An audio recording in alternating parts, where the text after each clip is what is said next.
so awesome. That was Bellator light heavyweight champion Liam Mcgeary. He's he's on his way, man. He won the last 205-pound tournament.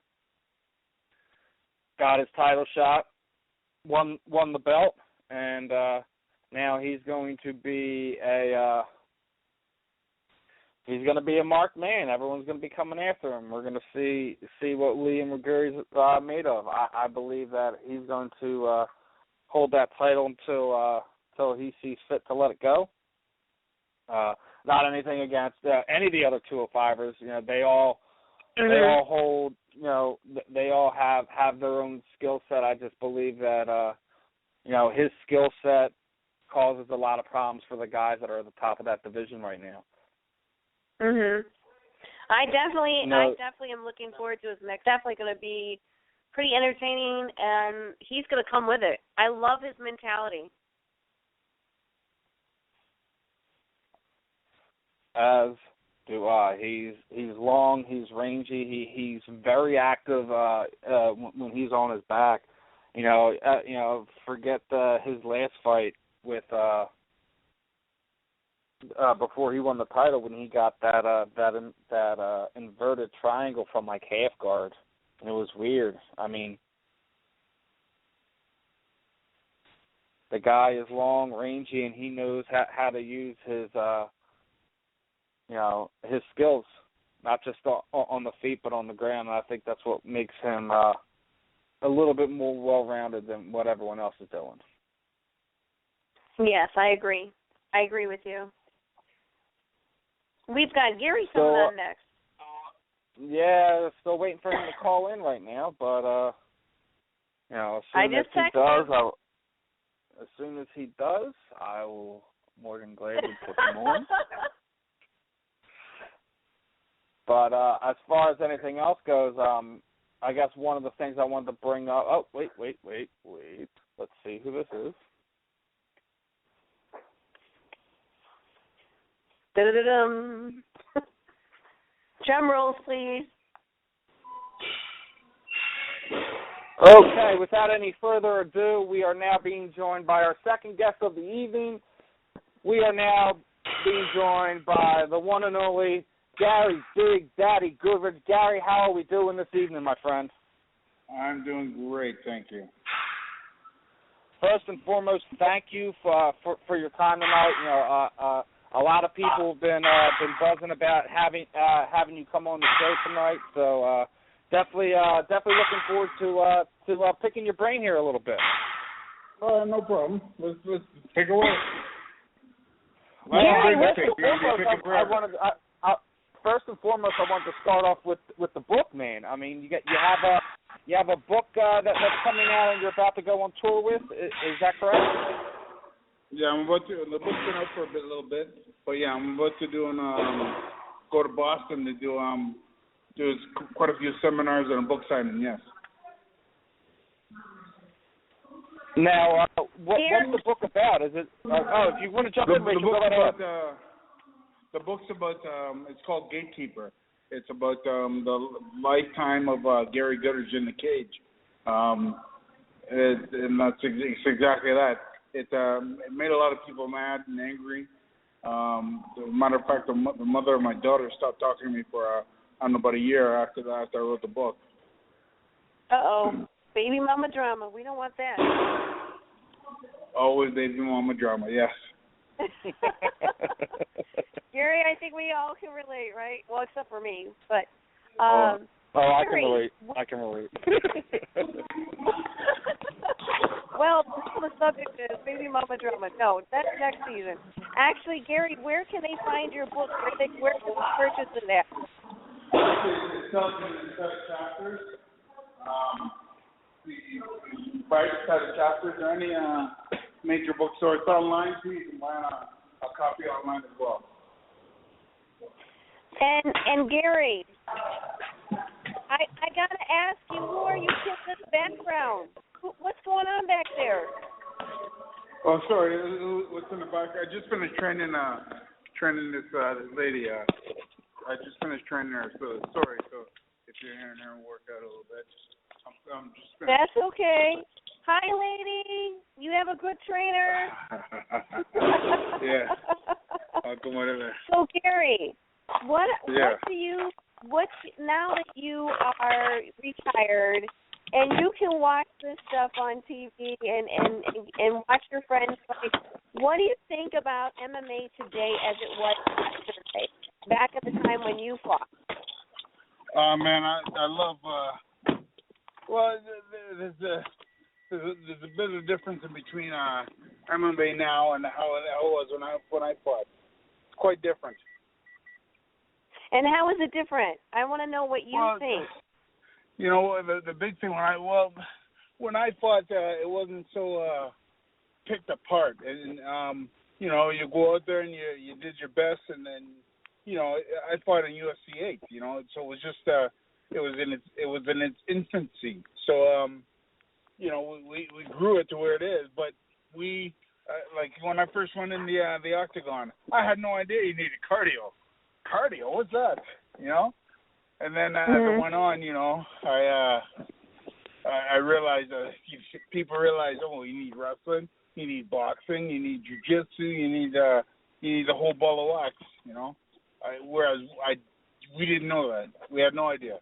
To be more, you're saying now the fighters that we have now are more well-rounded in different aspects of MMA. Yes, they're more well-rounded, no more yes, and even you go into any MMA, any martial arts gym, they don't teach karate and stuff like that anymore. They teach you more they teach you MMA, mixed martial arts. You know, you got to learn the whole ball of wax before. Yes, no, like wherever can you find a traditional karate school? If there is, it's one of the last ones around. I have to agree with you. On that, Gary. How is MMA in Canada as opposed to here in the States? Is any different, or do you like the promotions there in Canada as opposed to here in the States?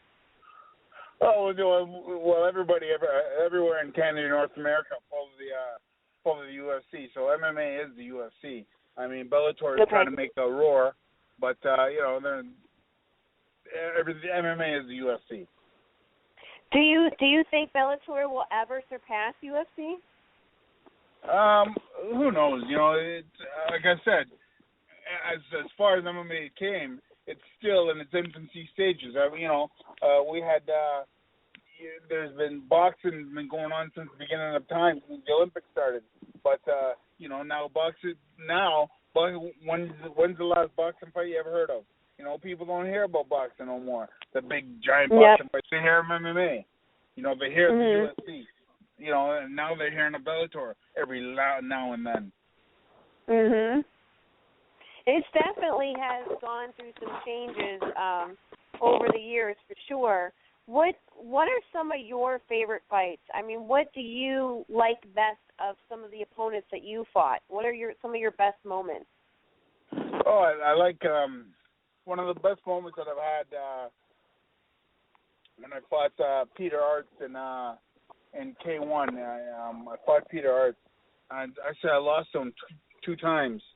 And man, I walked in the ring a boy, and I left a man. Although I lost both the fights, but he beat the crap out of me for the whole 2 rounds, and I was just happy to be able to stand there and trade with him, and walk away still. You know, I became a man in that fight. And that says a lot, Gary, because with dealing with some of our amateurs, some of them get discouraged when they lose. You, on the other hand, continued on with your career. A couple losses here and there wasn't stopping you at all. So that's really good advice to offer to some of our amateur fighters and even some of our up-and-coming pro fighters who haven't quite made it there all the way yet. That's excellent for you to say, Gary. And, I mean, if there's any other moments that you could possibly share that would be helpful, that would be great. Absolutely. You know what? The thing about fighting, let me just touch on this for a minute. The thing about fighting is that how you're not sure if you're going to win or you're going to lose. and you're so everybody's behind the win card. You gotta win. No, when I fought, it didn't care if you won or lose. Just what you put into it. What you put into it, you got out of it. So if you try hard, you tried 100% all the way, then it was given back to you all the way. Meaning that how everybody's afraid that if they don't fight good or they don't fight hard, they're not going to call back. Well, people are going to call you back. If you give your 100% the whole time, you will get called back every time because everyone sees if you're giving your all the 100%. Everyone sees if you're going to submit to a choke that's not even sunk in. You know, everyone sees this stuff, and those are the things that people don't forget or tend not to look at. When you pardon the expression, when you're a pussy, people see that you're a pussy. When you man up, people also see that you man up. And that's excellent. I mean, that's so excellent. You pointed out some of the key elements, and it's so good to hear your mentality because you've been through it. You're retired. You work with some of these young guys, and you actually get to see their mentality. What do you see some of the things that these younger generations, what are some of the things that they think? What do you think that they should be corrected on or should be thinking differently on? Have you come across anybody? Mainly right now the UFC's rumbling forward, and it's all about win. But no, it's not. It's not all about winning. Going back to what I said, it's what you put into it, you get out of it. What you put into it, you'll get out of it. Like I said, if you don't want to fight and you don't want to be there, everyone sees that. Whether or not you think it looks great and everyone don't see it, they see that you're not able to fight. They see that you don't want to be there, and they see that you're a whip. So come on out. Don't even bother trying. Now, Gary, we have so many different fighters. Well, there's a lot of fighters that are coming out that are actually not passing their drug tests and things like that. Obviously, what do you think about that, considering what you just said? You know what? I'm a little bit different on that, on the drug aspect. Okay. Here's my thought. My thoughts on that is that how much do you want to win if you're not willing to cheat? How much do you want to win? How much do you really want to win if you're not willing to cheat? Well, you know what?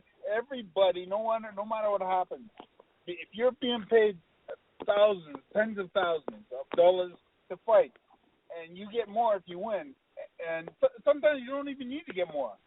If things move forward, if you win, you're going to cheat. There's always going to be room for people to cheat and for people to have mistakes and drug tests and this test. So the cheating's always going to be there. You can't take it out. It's like taking it out of the Olympics. You can't not take drugs out of the Olympics. It's there. People want to win. It's bravado. You win. It's all bravado. You're going to win. You're going to get this. If you win, it changes your life. So, of course, you're going to have these people that cheat. It's going to happen. And do you think that these guys who actually were, do you think that they should have been stripped of their title if it was a title fight and they got caught? You know what? I don't really know about that. I really don't know about that. But, a cheater's a cheater. But how much do you want to win if you don't cheat? How much do you really want to win if you don't cheat? Think about it. Think about it for a minute. How much do you really want to win if you don't cheat? If you're not willing to, rules are rules, and it's still gonna affect you this way, that way. But the cheating aspect of doing performance enhancing drugs and blood doping and anabolic steroids, as well as it's always gonna be there. We're people. We're human beings. And if we can turn a man into a Superman, and the upside of it is huge, so you're always going to have it. Gary, you are one of my favorites, so I wanted to let you know that you are an impeccable person. You have made such an impact, and I am so proud of you, and I'm so glad that we were able to have this interview with you. Steve, I'm going to give you the floor. It's all you, man.